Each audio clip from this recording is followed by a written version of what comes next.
নিজে বলতেছো আমল করতেছে, তোমার স্ত্রী বলতেছে আমল করে না। ওই যুবক বলতেছে ইয়া রাসূলুল্লাহ হাবিবাল্লাহ, আপনি তো হাদিসের মধ্যে বর্ণনা করেছেন মান সাল্লাল্লাহু আইসা ফি জামাতিন ফাকান্নামা সাল্লাল্লাহু কুল্লাহু ইয়াউ তিরমিজি। ও নবীজি, আপনি তো হাদিসের মধ্যে বর্ণনা করেছেন মান সাল্লাল্লাহু আইসা ফি জামাতিন ফাকান্নামা কামাতিস সাল্লাহু ওয়া মান সাল্লা সুবহা ফি জামাতিন ফাকান্নামা কামা আল্লাহু সাল্লাল্লাহু কুল্লাহু। আল্লাহর নবী, ও নবীজি, আপনি তো বলেছেন যে ব্যক্তি ইশারের নামাজ আদায় করবে এবং ফজরের নামাজ আদায় করবে জামাতের সাথে, সেই ব্যক্তি সারা রাত নফল নামাজ পড়ার সমান সওয়াব পেয়ে যাবে। তাহলে এক নম্বর শর্ত মানতেছে কিনা বলেন? মানতেছে না? এক নম্বর শর্ত মানতেছে। যখন এই কথা বললাম, আল্লাহর নবী বলতেছেন মারে তোমার স্বামী এক নাম্বার শর্ত সে আমল করতেছে। সুবহানাল্লাহ। দ্বিতীয় নম্বর শর্ত ছিল কি মনে আছে? দ্বিতীয় নম্বর শর্ত কি? সারা রাত কোরআন তেলাওয়াত করো। ও নবীজি, আমার স্বামী তো তেলাওয়াত করে না, কোরআন শরীফ সে খুলেই রাখে না, সে ঘুমায়। যুবক বলতেছে ইয়া রাসূলুল্লাহ হাবিবাল্লাহ, আপনি তো হাদিসের মধ্যে বর্ণনা করেছেন যে ব্যক্তি সূরাতুল ইখলাস 3 বার পড়বে। কয়বার? সূরাতুল ইখলাস। কোন সূরা বলেন? সূরাতুল ইখলাস। কুল হুয়াল্লাহু আহাদ আল্লাহুস সামাদ লাম ইয়ালিদ ওয়া লাম ইউলাদ ওয়া লাম ইয়াকুল লাহু কুফুয়ান আহাদ। আল্লাহু আকবার। ও নবীজি, আপনি তো বলেছেন যে ব্যক্তি সূরাতুল ইখলাস 3 বার পড়বে তার আমলনামায় একটা কোরআনে কারীম খতম করার সমান তাকে সওয়াব দেওয়া হবে। দুই নম্বর শর্ত মানতেছে? মানতেছে বলে? তাহলে তিনটা সূরাতুল ইখলাস আমি কয়বার পড়ি? 3 বার। যারা বলেন কয়বার? 3 বার পড়ি, আল্লাহ রাব্বুল আমিন আপনার আমার আমলনামায় একটা কোরআনে কারীম খতম করার সমান দান করবেন। সুবহানাল্লাহ। তৃতীয় নম্বর শর্ত মনে আছে? তৃতীয় নম্বর শর্ত কি ছিল? রোজা রাখতে হবে সারা দিন না প্রতিদিন? প্রতিদিন। প্রতিদিন, প্রত্যেক দিন রোজা রাখা লাগবে, শুধু একদিন না, প্রতিদিন রোজা রাখা লাগবে। যুবক বলতেছেন ইয়া রাসূলুল্লাহ হাবিবাল্লাহ, আপনি তো বলেছেন রমজান মাসে রোজা রাখার পর শাওয়াল মাসে যেই ব্যক্তি 6টা রোজা রাখবে। কয়টা? জোরে বলেন কয়টা? যে ব্যক্তি শাওয়াল মাসে 6টি রোজা রাখবে সেই ব্যক্তি সারা বছর রোজা রাখার সমান সওয়াব তাকে দান করা হবে। ও নবীজি, আমি রমজান মাসে রোজা রেখেছি, রমজান মাসে রোজা রাখার পর শাওয়াল মাসে আমি 6টা রোজা রেখেছি। আল্লাহর নবী বলতেছে যুবক, তুমি তো এই 3 নাম্বার শর্ত সে মানতেছো। সুবহানাল্লাহ। আল্লাহর নবী বিশ্বনবী হযরত মুহাম্মদুর রাসূলুল্লাহ সাল্লাল্লাহু আলাইহি ওয়াসাল্লাম বলতেছেন মারে তুমি চিন্তা করো না, তোমার স্বামী 3টাই শর্ত সে প্রতিদিন আমল করতেছে। আলহামদুলিল্লাহ। ঐতিহ্যবাহী গাজী বাড়ি পূর্বপাড়া দেওয়ান বাড়ি বাইতুল নূর জামে মসজিদের উদ্যোগে 6ষ্ঠ বার্ষিক ওয়াজ মাহফিলের সম্মানিত সভাপতি, প্রধান অতিথি, বিশেষ অতিথি, আমার সামনে উপবিষ্ট আমার ভাই ও বাবাজিরা, পর্দার আড়ালে আমার কলিজার টুকরা মা ও বোনেরা, আপনাদের সকলকে আন্তরিক সালাম এবং শুভেচ্ছা। আপনারা সবাই কেমন আছেন? আলহামদুলিল্লাহ। আল্লাহ পাকের শুকরিয়া যে আল্লাহ রাব্বুল আমিন আপনাকে আমাকে জান্নাতের বাগানে বসার তৌফিক দান করেছেন। ঠিক না বলেন? এজন্য আল্লাহ রাব্বুল আমিন কোরআনের মধ্যে বলেন লাইন শাকারতুম লাযীদান্নাকুম ওয়া লাইন কাফারতুম ইন্না আযাবি লাশাদীদ। আল্লাহু আকবার।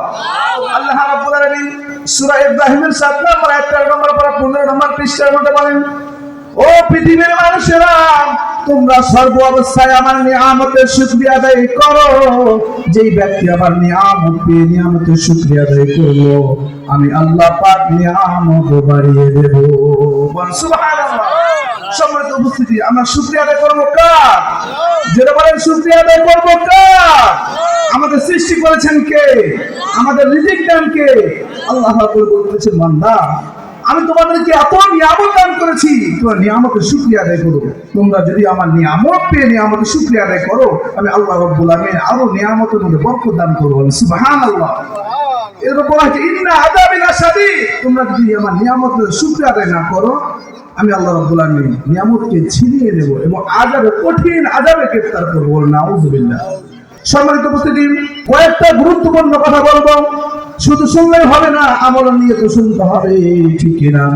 আল্লাহ রাব্বুল আলামিন সূরা বাকারা 43 নম্বর আয়াতের মধ্যে বলেন, ওয়া আকিমুস সালাতা ওয়া আতুজ যাকাতা ওয়ারকাউ মা'আর রাকিঈন। আল্লাহু আকবার। আল্লাহ রাব্বুল আলামিন বলেন, ও আমার বান্দারা, তোমাদের উপর নামাজ ফরজ করা হয়েছে, ওয়া আকিমুস সালাতা ওয়া আতুজ যাকাত ওয়ারকাউ মা'আর রাকিঈন। আল্লাহ পাক বলতেছেন, বান্দারে তোমরা নামাজ আদায় করো, ওয়া আতুজ যাকাত, তোমরা যাকাত আদায় করো, ওয়ারকাউ মা'আর রাকিঈন, রুকুকারীদের সাথে রুকু করো। যে ব্যক্তি 5 ওয়াক্ত নামাজ আদায় করলো এবং রুকুকারীদের সাথে রুকু করলো এবং যাকাত দিল, আল্লাহ রাব্বুল বলতেছে ওই ব্যক্তি আমার প্রিয় বান্দা। সুবহানাল্লাহ। সম্মানিত হাজিরিন, আল্লাহ রাব্বুল আলামিন আপনাকে আমাকে সৃষ্টি করেছেন, ঠিক না বলেন? আমাদেরকে 24 ঘন্টার মধ্যে 70 রাকাত ফরজ নামাজ দিয়েছেন। এই 70 রাকাত ফরজ নামাজ আমরা কয়জন পড়তেছি? দেখেন, মসজিদ কত সুন্দর সুন্দর মসজিদ বানাইতেছে, কিন্তু মসজিদ ফাঁকা, মুসল্লি নাই। এর কারণ হচ্ছে মানুষ তো খারাপ পথে যায়, শুধু গুনার পথে ফিরে যায়। এই জায়গাতে গান বাজনা হইতো, দেখেন এই জায়গায় একটাও জায়গা দেওয়া হইতো না, পুরা জায়গা মানুষে ভর্তি হয়ে যেত, ঠিক কিনা? সম্মানিত হাজিরিন, আল্লাহ রাব্বুল বলতেছেন, ও আমার বান্দা, তোমার নামাজ আদায় করো, যাকাত আদায় করো, আর কাউ মা'আর রাকিঈন, রুকুকারীদের সাথে রুকু করো। যারা 5 ওয়াক্ত নামাজ আদায় করে, যারা যাকাত দেয়, যারা সঠিক পথে চলে, যারা রুকু করে, যারা মসজিদের মধ্যে লেগে থাকে, ভালো কাজ করে, তাদের সাথে তুমি বন্ধুতালে লাগাও। যে ব্যক্তি তাদের সাথে, নামাজি ব্যক্তিদের সাথে বন্ধুতালে লাগলো, কিয়ামতের দিন মুসিবতের সময় তার সাথে হাসর নাসর করবেন। বলেন সুবহানাল্লাহ। সম্মানিত হাজিরিন, আল্লাহর নবী, বিশ্ব নবী হযরত মুহাম্মদুর রাসূলুল্লাহ সাল্লাল্লাহু আলাইহি ওয়াসাল্লাম হাদিসের মধ্যে বর্ণনা করেছেন, মান সাল্লাল আইশা ফি জামাআতিন ফাকান্নামা কাওমা নিসফাল লাইল ওয়া মান সাল্লা সুবহা ফি জামাআতিন ফাকান্নামা সাল্লাল লাইলা কুল্লাহু। রিয়াহু তিরমিজি। আল্লাহর নবী বলেন, যে ব্যক্তি ইশার নামাজ জামাতে শহীদ আদায় করলো, মান সাল্লাল আইশা ফি জামাআতিন ফাকান্নামা নিসফাল লাইল, যে ব্যক্তি ইশারের নামাজ জামাতে শহীদ আদায় করলো, সেই ব্যক্তি অর্ধেক রাত্রি ইবাদত বন্দেগী করার জন্য কাটিয়ে দিল। সুবহানাল্লাহ। আপনি আমি যদি ইশারের নামাজ জামাতে শহীদ আদায় করি, অর্ধেক রাত্রি ইবাদত করার সওয়াব পেয়ে যাব। সুবহানাল্লাহ।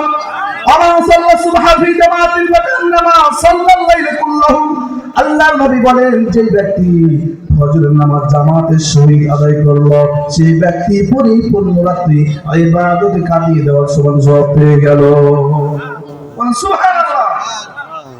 সম্মানিত উপস্থিতি, শুধু আমাদের নামাজ পড়লে হবে না, নামাজের সাথে সাথে কিছু আমল আছে, ঠিক না বলেন?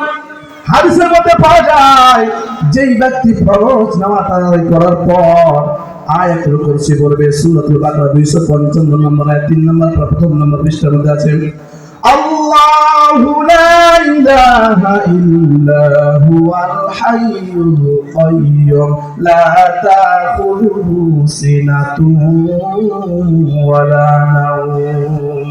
আল্লাহু আকবার। আল্লাহর নামে বলেন, যে ব্যক্তি ফরজ নামাজ আদায় করার পর আয়াতুল কুরসি পড়লো, আয়াতুল কুরসি আমল করলো, ছোট বাচ্চা যখন মায়ের দুধ খেতে খেতে ঘুমিয়ে যায়, ওই ব্যক্তি যদি প্রতিদিন ফরজ নামাজ আদায় করার পর আয়াতুল কুরসির উপর আমল করে, ওই ব্যক্তি মৃত্যুর সময় ছোট বাচ্চার মতো সে ঘুমিয়ে যাবে। সুবহানাল্লাহ। সম্মানিত উপস্থিতি, হাদিসের মধ্যে পাওয়া যায়, নামাজের মধ্যে আমরা নামাজে পড়ি, নামাজ পড়ার আগে আমরা কিন্তু ওযু করি, ঠিক না বলেন? ওযু করি। আল্লাহর নবী বলেন, যে ব্যক্তি ওযু করার পূর্বে মিসওয়াক করবে, কি করবে বলেন? আসসিওয়াকু মুতাহারাতুল লিল ফাহমি। আল্লাহর নবী বলেন, যে ব্যক্তি ওযু করার পূর্বে মিসওয়াক করবে, তার কিয়ামতের দিন তার জন্য আল্লাহর নবী সুপারিশ করবে। আল্লাহর নবী আল্লাহকে বলবে, আল্লাহ আপনার অমুক বান্দা নামাজ আদায় করার পূর্বে ওযু যখন করত মিসওয়াকের সুন্নাত আদায় করত, আল্লাহ গো আপনার এই বান্দার জীবনের গুনাহগুলো মাফ করে দেন। আল্লাহ রাব্বুল আলামিন যখন সুপারিশ করা হবে, আল্লাহ রাব্বুল আলামিন সাথে সাথে তার জীবনের গুনাহগুলো মাফ করে তারে জান্নাত দান করবে। সম্মানিত উপস্থিতি, মিসওয়াকের অনেক ফজিলত রয়েছে। মিসওয়াক যদি আপনি করেন মুখের দুর্গন্ধ চলে যাবে। মিসওয়াক করলে তার এই যে দাঁতের মাড়ি শক্ত হয়। আমরা অনেকে করি ব্রাশ কিন্তু ইসলামে কিন্তু জায়েজ না, কোনো হাদিস কোরআনের মধ্যে পাবেন না। কিন্তু মিসওয়াক হচ্ছে সুন্নাত। সুবহানাল্লাহ। মিসওয়াক কি বলেন? মিসওয়াক হচ্ছে সুন্নাত। কিন্তু আজকে সুন্নাতকে ফেলে দিয়ে আমরা ব্রাশ করতেছি যে ইহুদি খ্রিস্টান চাল, ঠিক না বলেন? সম্মানিত হাজিরিন, আল্লাহর নবী বলেন যে ব্যক্তি ওযু করার পূর্বে মিসওয়াক করবে, মিসওয়াকের আমল করবে, ছোট বাচ্চা যেমন ঘুমিয়ে যায়, ছোট বাচ্চা যখন ঘুমিয়ে যায়, আর যারা নামাজি দিনদারি পরিষ্কার আল্লাহওয়ালা ব্যক্তি, তার যে ব্যক্তি মিসওয়াকের উপর আমল করবে তার মধ্যে কালিমা নাসিব হবে, কালিমা তাইয়্যিবা লা ইলাহা ইল্লাল্লাহু মুহাম্মাদুর রাসূলুল্লাহ সাল্লাল্লাহু আলাইহি ওয়াসাল্লাম। সম্মানিত উপস্থিতি, তাহলে আমরা শুধু ওয়াসুল্লাহ হবে না, আমল করতে হবে, ঠিক না বলেন? আমল যদি আমার ঠিক থাকে তাহলে সব কিছু ঠিক, তাহলে আমরা কবরে যে শান্তি পাবো, ঠিক না?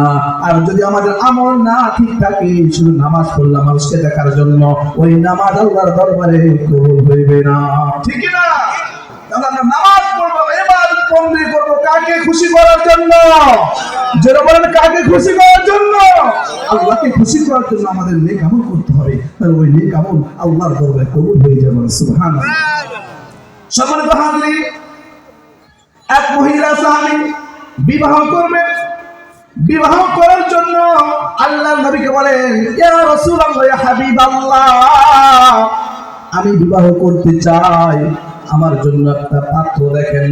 আল্লাহর নবী বলেন, মারে তুমি যে বিবাহ করবা কেমন ধরনের ছেলে নিবা, ছেলেদের গুণ কেমন থাকা লাগবে তুমি বলো। ওই মহিলা সাহাবী বললেন, ইয়া রাসূলুল্লাহ, হাবিবাল্লাহ, আমাকে যে যুবক বিয়ে করবে আমি তার তিনটা শর্ত দেব। কয়টি শর্ত বলেন? তিনটি শর্ত দেব। যে যুবকের মধ্যে তিনটি শর্ত পাওয়া যাবে আমি ওই যুবককে স্বামী হিসাবে মেনে নেব। সুবহানাল্লাহ। সম্মানিত হাজিরিন, আল্লাহর নবী এই ঘোষণা দিয়ে দিলেন। অনেক সাহাবা সামনে বসা, হযরত আবু বকর, ওমর, উসমান, আলী সবাই আশ্চর্য হয়ে গেল। তিনটা প্রশ্ন। কি তিনটা প্রশ্ন? এক নাম্বার প্রশ্ন, যে যুবক আমাকে বিবাহ করবে তাকে সারা রাত নামাজ আদায় করতে হবে। সুবহানাল্লাহ। সারা রাত কি নামাজ পড়া যাবে বলেন? কখনো না। সারা রাত নামাজ পড়তে পারবেন না, প্রতিদিন সারা রাত নামাজ আদায় করতে হবে, এক নাম্বার শর্ত।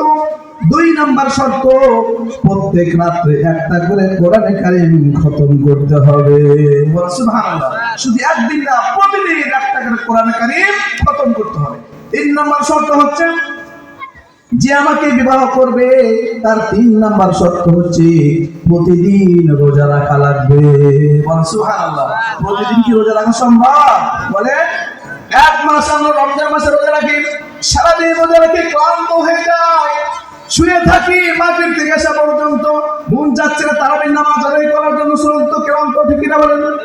আর ওই মহিলা সাহাবী শর্ত দিয়েছেন প্রতিদিন রোজা রাখবে। তিনটা শর্ত। কয়টা শর্ত বলেন? তিনটা। এক নাম্বার শর্ত হচ্ছে সারা রাত নামাজ পড়তে হবে, প্রত্যেক দিন সারা রাত নামাজ পড়তে হবে। আর দুই নাম্বার শর্ত হচ্ছে কি বলেন? দুই নাম্বার শর্ত হচ্ছে কি? প্রত্যেক রাত্রে একটা করে কোরআনে কারীম খতম করতে হবে। আর তিন নম্বর শর্ত হচ্ছে প্রতিদিন রোজা রাখতে হবে। যখন এই ঘোষণা হয়ে গেল সবাই আশ্চর্য হয়ে গেল। এমন যুবক তো পাওয়া যাওয়ার কথা নাই। মক্কা মদিনার মধ্যে খবর হয়ে গেল। হঠাৎ করে এক যুবক বলতেছে, হাত ধরে বলতেছে, ইয়া রাসূলুল্লাহ, ইয়া হাবিবাল্লাহ, যে মহিলা সুন্দরী সাহাবী তিনটা শর্ত দিল, ওই তিনটা শর্ত মেনে আমি তারে বিবাহ করতে চাই। সুবহানাল্লাহ। সম্মানিত উপস্থিতি, তাহলে কি তিনটা শর্ত মানা যুবক পাওয়া গেছে কিনা বলেন? কথা বলে মনোযোগ দিয়ে বুঝবেন। সম্মানিত উপস্থিতি, ওই যুবক যখন বলল আমি রাজি বিবাহ করব, আল্লাহর নবী বিশ্ব নবী হযরত মুহাম্মদ মুহাম্মাদুর রাসূলুল্লাহ সাল্লাল্লাহু আলাইহি ওয়াসাল্লাম ওই মহিলাকে বলল, মারে তোমার জন্য দিনদার পরেশগার একটা যুবক পেয়ে গেছি, যাকে তুমি স্বামী হিসেবে মেনে নিবে। ওই যুবতী নারী ওই মহিলা সাহাবী বলল, ইয়া রাসূলুল্লাহ হাবিবাল্লাহ, আমি যে তিনটা শর্ত দিয়েছি ওই তিনটা শর্তের কথা আপনি তারে বলেছেন। আল্লাহর নবী বলেন, মারে তোমার তিনটা শর্তের কথা আমি তারে বলেছি, সে মেনে নিয়েছেন। ওই মহিলা সাহাবী বললেন, ইয়া রাসূলুল্লাহ ইয়া হাবিবাল্লাহ, যুবকরে ডাক দেন, আমি তার বিবাহ করতে চাই, তার সাথে আমার বিবাহ পড়িয়ে দেন। আল্লাহর নবী বিশ্ব নবী হযরত মুহাম্মদুর রাসূলুল্লাহ সাল্লাল্লাহু আলাইহি সাল্লাম ওই যুবকের সাথে ওই মহিলা সুন্দরী সাহাবীর সাথে বিবাহ হয়ে গেল। সুবহানাল্লাহ বলেন। শর্ত মনে আছে তিনটা, কয়টা? তিনটা বিবাহ হয়ে গেল, আজকে বাসর রাত। এই যে তিনটা শর্ত দিল, ওই শর্ত কিন্তু এখন আমল করা শুরু হয়ে যাবে। যেহেতু শর্ত দিয়েছে প্রতিদিন সারা রাত নামাজ আদায় করতে হবে। ওই যুবক কি করলো? ইশারের নামাজ আদায় করলো। ইশারের নামাজ আদায় করার পর খানা খেয়ে ঘুমিয়ে পড়লো। ওই মহিলা সাহাবী বলতেছে, কি ব্যাপার, আমি যে তার তিনটা শর্ত দিয়ে বিবাহ করলাম, সে ঘুমিয়ে গেল কেন? সে তো সারা রাত নামাজ পড়ার কথা ছিল, সেটা নামাজ পড়লো না, কারণটা কি? তারপর দেখতে দ্বিতীয় নম্বর শর্ত হচ্ছে কোরআন তেলাওয়াত করা। মনে আছে নেই? দ্বিতীয় নম্বর শর্ত কি? কোরআন তেলাওয়াত করা। সারা রাত কোরআন তেলাওয়াতের কথা বলা হয়েছিল, সে তো দ্বিতীয় নম্বর শর্ত মানে না। সকালবেলা ফজর নামাজ আদায় করার পর সুন্দর সুন্দর খাবার বসে বসে খাবার খাইতেছে। তার মহিলা সাহাবী সুন্দরীর বসে ওই সাহাবী বলতেছে, কি ব্যাপার, তিনটা তাকে শর্ত দিলাম, 3 নাম্বার শর্ত ছিল তার রোজা রাখা, সে তো রোজা রাখলো না। সে চিন্তা করলো, যেহেতু আজকে প্রথম বিবাহ হলো, বোনা আজকে কালকে থেকে আমল শুরু করে দিবেন। একদিন 2 দিন চলে যায়, 1 সপ্তাহ চলে যায়, কোনো আমল দেখতে পাচ্ছে না। ওই মহিলা সাহাবী কি করলেন? আল্লাহর নবীর দরবারে চলে গেলেন। আল্লাহর নবীকে বললেন, ইয়া রাসূলুল্লাহ, ইয়া হাবিবাল্লাহ, আপনি যে যুবকের সাথে আমার বিবাহ দিয়েছেন গো নবী, 3টা শর্ত দিয়েছিলাম, সে তো 3টা শর্তের একটা শর্ত মানে না। আল্লাহর নবী বিশ্ব নবী হযরত মুহাম্মদুর রাসূলুল্লাহ সাল্লাল্লাহু আলাইহি ওয়াসাল্লাম যুবককে ডাক দিলেন, যুবক, হে যুবক, তোমার স্ত্রী বলতেছে তুমি নাকি শর্ত মানছো না, কারণটা কি? তোমার 3টা শর্ত দিয়ে বিবাহ করেছো, তুমি এখন শর্ত মানো না কেন? ওই যুবক বলতেছে, ইয়া রাসূলুল্লাহ হাবিবাল্লাহ, আমি আমার স্ত্রী যে 3টা শর্ত দিয়েছে, আমি 3টা শর্ত প্রতিদিন আমল করতেছি। বলো সুবহানাল্লাহ। ওই যুবক বলতেছে আমল করতেছে, আর স্ত্রী কি বলে? আমল করে না। মনোযোগ আছে তো, মনোযোগ দেন। স্ত্রী বলতেছে আমার স্বামী কোনো আমল করে না, 3টা শর্ত দিয়েছিলেন, একটা শর্ত আমল করে না। আর যুবক বলতেছে না আমল করে। আল্লাহর নবী ডাক দিলেন, এই যুবক এদিকে আসো, তুমি যে বলতেছো আমল করতেছে, তোমার স্ত্রী বলতেছে আমল করে না। ওই যুবক বলতেছে, ইয়া রাসূলুল্লাহ হাবিবাল্লাহ, আপনি তো হাদিসের মধ্যে বর্ণনা করেছেন, মান সাল্লাল ইশা ফি জামাতিন ফাকান্নামা সাল্লাইল কুল্লাহু ইয়াউ তিরমিজি। ও নবীজি, আপনি তো হাদিসের মধ্যে বর্ণনা করেছেন, মান সাল্লা ইশা ফি জামাতিন ফাকান্নামা কামা লিস-সাল্লাইল ওয়া মান সাল্লা সুবহা ফি জামাতিন ফাকান্নামা কামা আল-লাইল ওয়া সাল্লা কুল্লাহু।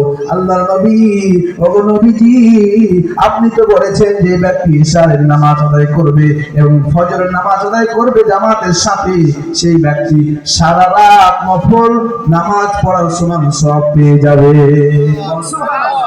তাহলে 1 নম্বর শর্ত মানতেছে কিনা বলেন? মানতেছে না? 1 নম্বর শর্ত মানতেছে। যখন এই কথা বললাম, আল্লাহর নবী বলতেছেন, মানে তোমার স্বামী 1 নম্বর শর্ত সে আমল করতেছে। সুবহানাল্লাহ। 2 নম্বর শর্ত ছিল কি? মনে আছে 2 নম্বর শর্ত কি? সারা রাত কোরআন তেলাওয়াত করো। ও নবীজি, আমার স্বামী তো তেলাওয়াত করে না, কোরআন শরীফ সে খুলেই রাখে না, সে ঘুমায়।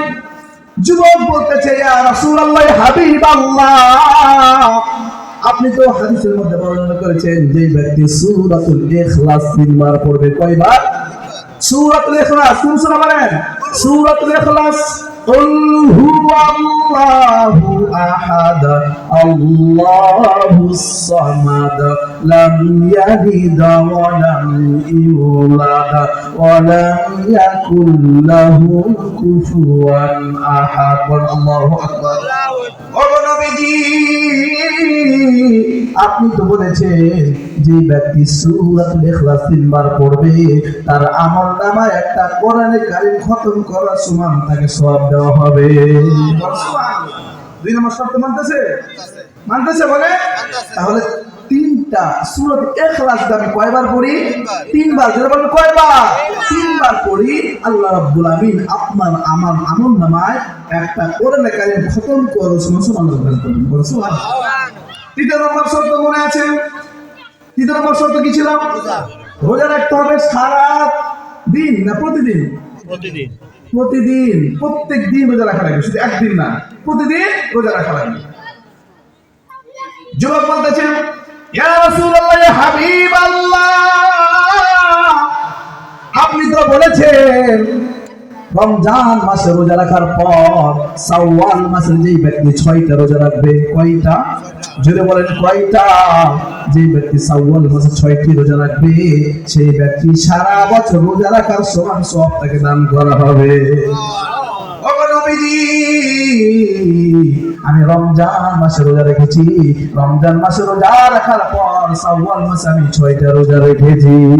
আল্লাহর নবী বলতেছে, যুবক তুমি তো এই 3 নাম্বার শর্ত সে মানতেছো। সুবহানাল্লাহ। আল্লাহর নবী বিশ্বনবী হযরত মুহাম্মদুর রাসূলুল্লাহ সাল্লাল্লাহু আলাইহি ওয়াসাল্লাম বলতেছেন, মারে তুমি চিন্তা করো না, তোমার স্বামী 3টাই শর্ত সে প্রতিদিন আমল করতেছে। সুবহানাল্লাহ। সম্মানিত উপস্থিতি, আমার কলিজার টুকরা মা বোনদেরকে বলতে চাই, আপনি যখন বিবাহ করবেন এমন যুবক নেবেন, শর্ত দিবেন, যে যুবক নামাজ আদায় করবে, আমার পর্দা রাখবে, ওই যুবককে আমি বিবাহ করব। আপনি যখন এই শর্ত দিয়ে দিবেন, দেখবেন যত যুবক আছে বেনামাজি সব যুবক নামাজি হয়ে যাবে। ঠিক না? সম্মানিত হাজির, মাদেরকে বলতে চাই, ও আমার কলিজার টুকরা মা বোনেরা, পর্দা আপনারা শুনতেছেন, শুধু শুনলে হবে না রে মা, আমল করতে হবে। নবীজি সাল্লাল্লাহু আলাইহি ওয়াসাল্লাম বলেছে, কোন নারী যদি 4টি কাজ করে ওই নারী জান্নাতি। সুবহানাল্লাহ। কয়টি কাজ বলেন? 4টি কাজ বলেন। কয়টি? 4টি। 1 নাম্বার কাজ হচ্ছে, কোন নারী যদি 5 ওয়াক্ত নামাজ সময় মতো আদায় করে তার জন্য জান্নাতের 8টি দরজা খুলে যায়। সুবহানাল্লাহ। জান্নাতের 8টি দরজা তার জন্য খোলা রাখা হয়। আল্লাহর নবী বলতেছে, ও আমার ফেরেশতারা, যাও যাও, ওই যে আমার উম্মত আসতেছে, যে নারী সে নামাজ পড়তেছিল তার জন্য জান্নাতের দরজা খুলে দাও, সে জান্নাতের মধ্যে প্রবেশ করবে। সুবহানাল্লাহ। তাহলে 1 নাম্বার আমল কি? নামাজ। অনেক মা বোনেরা আছে নামাজ আদায় করে কিন্তু সময় মতো নামাজ আদায় করে না। জোহরের নামাজ পড়ে 3টার সময়, আসরের নামাজ পড়ে মাগরিবের আগে, এশারের নামাজ পড়ে রাত 11টা 12টার দিক। বলতেছে, কি বাবা দেরি করে নামাজ পড়ো কেন? এই যে সামনে এই যে টেলিভিশন দেখতেছিলাম, নাটক চলতেছিল, এখন যদি আমি নামাজ শুরু করে দেই এই নাটকের সিরিয়াল কিন্তু আমি মিস করে দেব। ঠিক না? আজকে আমাদের দোষ হচ্ছে, আমাদের দোষ, আমরা যুবক, আমরা পুরুষদের দোষ। কেন আমি সিনেমা হল আসার মধ্যে রাখলাম? টেলিভিশন যদি আমি কিনে না দিতাম তাহলে কিন্তু আমার স্ত্রী টেলিভিশন দেখতো না। ঠিক কিনা বলেন? এখন আমার সামনে যত মানুষ আছে, আমি যদি বলি বলেন তো কার কার বাড়িতে টেলিভিশন আছে, দেখবেন 100টা মানুষের মধ্যে 90টা মানুষ হাত উঠাবে, বলবে হুজুর আমার বাড়িতে টেলিভিশন আছে। ঠিক কিনা বলেন? সম্মানিত উপস্থিতি, টেলিভিশন থাকা লাগবে না। টেলিভিশন আপনার বাসায় যদি থাকে, আপনি সিনেমা দেখবেন না, নাটক দেখবেন না, আপনি দেখবেন ওয়াজ, গজল, কোরআন তেলাওয়াত। আপনি যখন বারবার তেলাওয়াত শুনবেন, বারবার তেলাওয়াত শুনবেন, আল্লাহ পাক রহমত নাযিল করে দিবে। 2 নাম্বার আমল হচ্ছে রোজা রাখা। 3 নাম্বার আমল হচ্ছে পর্দা রাখা। 4 নাম্বার হচ্ছে স্বামীর খিদমত করা। মনে রাখবেন 4টা কাজ। কয়টা কাজ? তাহলে মা বলতে কয়টি আমার কথা বললাম বলেন? আর যদি বলেন কয়টি? 4টি। 1 নাম্বার 5 ওয়াক্ত নামাজ সময় মতো আদায় করতে হবে। 2 নাম্বার রমজান মাসে রোজা রাখতে হবে। 3 নাম্বার নিজের ইজ্জতকে হেফাজত করতে হবে, পর্দা করতে হবে। আর 4 নাম্বার স্বামীর খিদমত করতে হবে। এগুলো কথা বললে পরে অনেক সময় লাগতো।